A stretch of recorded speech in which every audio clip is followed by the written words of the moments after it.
Hello class. Today we are going to study about the chapter Biodiversity and Conservation, and the first part of this chapter is the levels of biodiversity. Actually, the term biodiversity was introduced by an American biologist, Edward Wilson.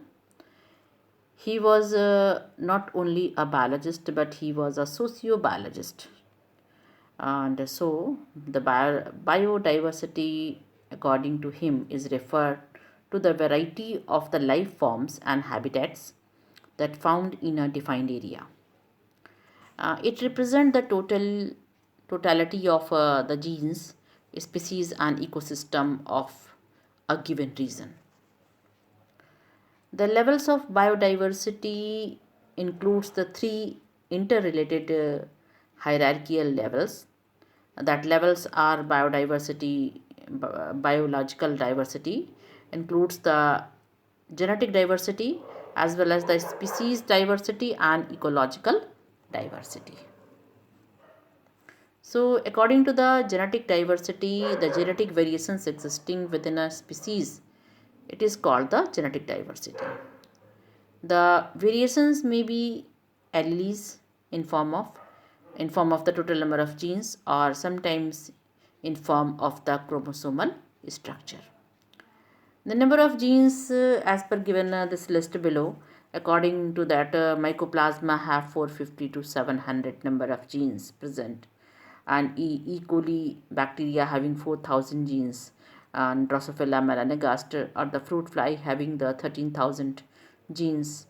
Like that, Oryza sativa rice plant, a paddy crop having 32,000 to 50,000 genes, and in Homo sapiens, means in the human being, it is about 35 to 45,000 genes are present in that particular living organism.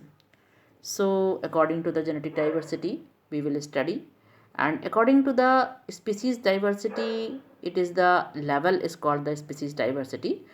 For example, that the Western Ghat have a greater amphibian species diversity than the Eastern Ghat. So the species diversity depend upon the number and the richness of the species of a particular region. So species richness is, we can say, the number of species per unit area. How many number of species is found in a particular area, that is the species diversity. So genetic diversity and species diversity have been a very important hierarchical level of biodiversity. In the species diversity, we can see the species diversity is produced by a species richness, and according to the genetic diversity, a single species might show very high diversity of the genetic level over a distributional range. In the third type of the diversity is the ecological diversity. We can say it is a community diversity also.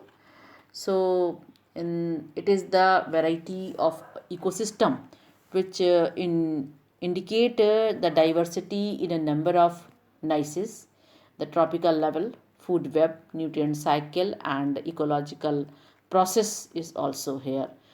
Sometimes energy flow also.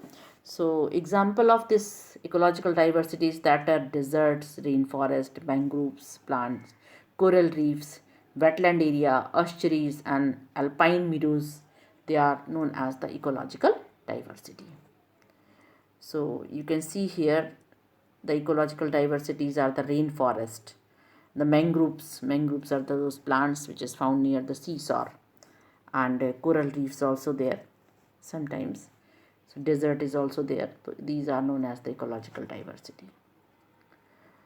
Now, what is the global species diversity? If we are going to study the entire species found in our global areas, that is according to the IUCN in 2004, this IUCN reported that the total number of plant and animal species is more than 1.5 millions. And Robert Mead, he has estimated that the global species diversity is about 7 millions. But more than 70% of all species recorded are animals and plants, including the algae, fungi, bryophytes, gymnosperms and angiosperms also, that comprises about 22% of the total. So only 22% are the plants and 70% are the animals.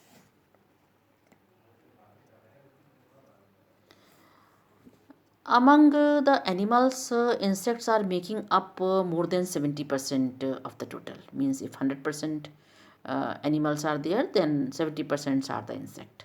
Out of every 10 animals, we can see on this planet 7 are insects. The total number of the fungus species in the world is more than the combined total of the species of fishes, amphibians, reptiles and mammals. We can see that number of animals is as more than 70%. So we can see the among the animals, insects are the most species rich taxonomical group, making more than 70% of it total. So number of the fungus, if we are going to study, near about 72,000 in the world is more than the combined total of the species of fishes. In fishes, that is near about 28,000, amphibians are 4,780, reptiles are 7,150 and mammals are 4,650. So these are the facts that is going to study about the global species diversity. And if we are going to study in contrast with the Indian continents, that India has only 2.4% of the world's land area, but it shares near about 8.1% of the global species diversity. So we can say India is one of the most important mega diversity country, and it have 12 mega diversity country of the world, one of the country. So if 12 mega diversity countries, then India is one of them. That representing to globally biodiversity, that is the proportionate number of the species of measure the taxon of the plants, invertebrates and vertebrates also. But if we are going to study what is the pattern of the biodiversity in any country, so we have to know about what are the factors that are responsible to affect the biodiversity.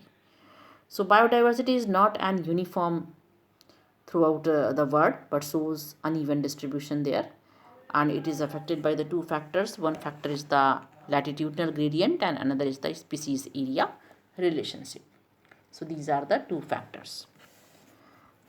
If we are going to study what is this latitudinal gradient actually, so we can say in general the species diversity increases or decreases as we move away from this equator towards the poles also.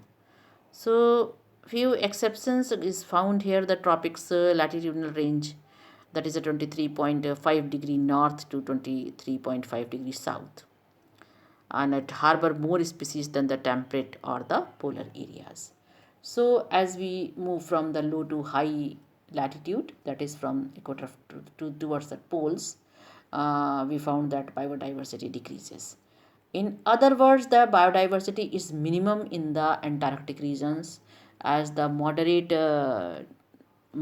in the temperature areas and maximum in the tropical regions. So if we are going to take the example of that tropical region have a very high diversity, that is the Colombia, that located near the equator, or we can say it is a tropical region, has about 1400 species of birds. And New York, which is situated near the 41 degree north in temperate areas, has only 105 species of the birds.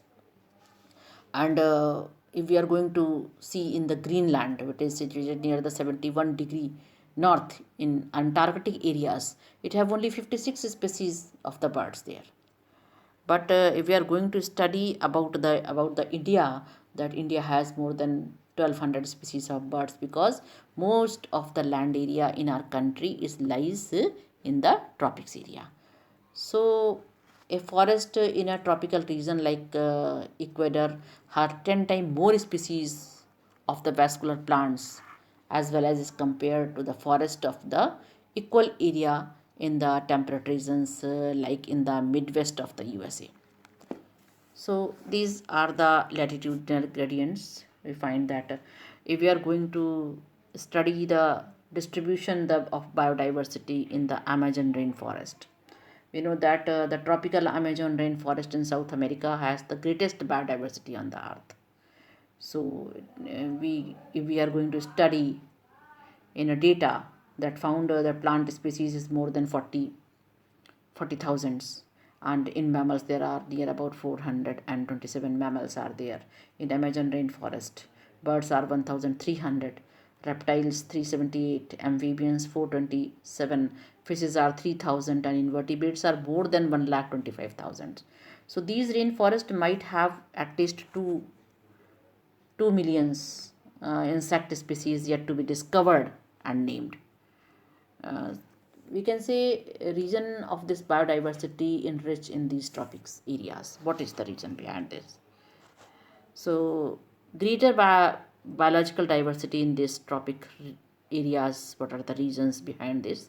The various hypotheses for the highest diversity in tropics proposed by the ecologist and evolutionary biologist are that temperate regions have undergo frequent glaciation in the past time, so it killed the most of the species there, and tropical latitudes have remained relatively undisturbed for millions of the years, so it is a very rich diversity area, and the tropical environment are less seasonal, which promote the nice speciation and lead to a greater species diversity.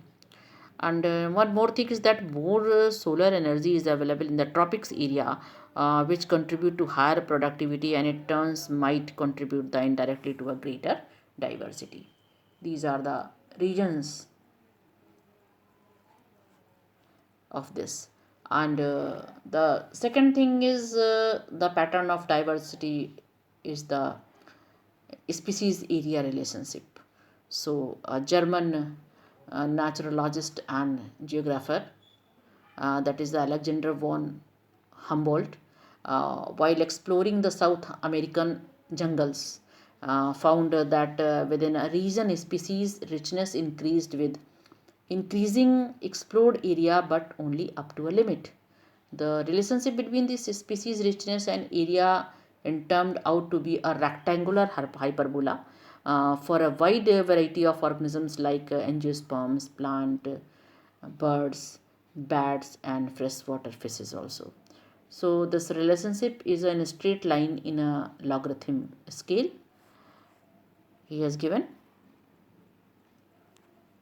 this on the logarithm scale. The relationship is in a straight line described by the equation, and this equations is the log s is equal to log c plus z log a, where the s is equal to species richness, a means area, and z means slope of the line. You can see it is a regression coefficient, and c is equal to y-intercept. So this according to this formula, he has described the species area relationship. Uh, Actually, before going to end this chapter, we have to know the significance of the slope of the regression and in a species area relationship. So, slope of a regression or regression coefficient of species area relationship indicate that species richness decreases with the decreases in the area. The value of this slope of regressions, or we can say it is a Z, capital Z, of a species area relationship lies in the range of 0.1 to 0.2 when analysis is done among small area like plant in Britain, birds in California, or molluscas in New York. However, if the species area relationship is done for a very large scale like the entire continent, the slope of the line is much steep with the value of the Z in the range near about 0.6 to 1.2. So this is the steepness of the slope of the line, which is found in the species area relationship. Thank you and have a nice day.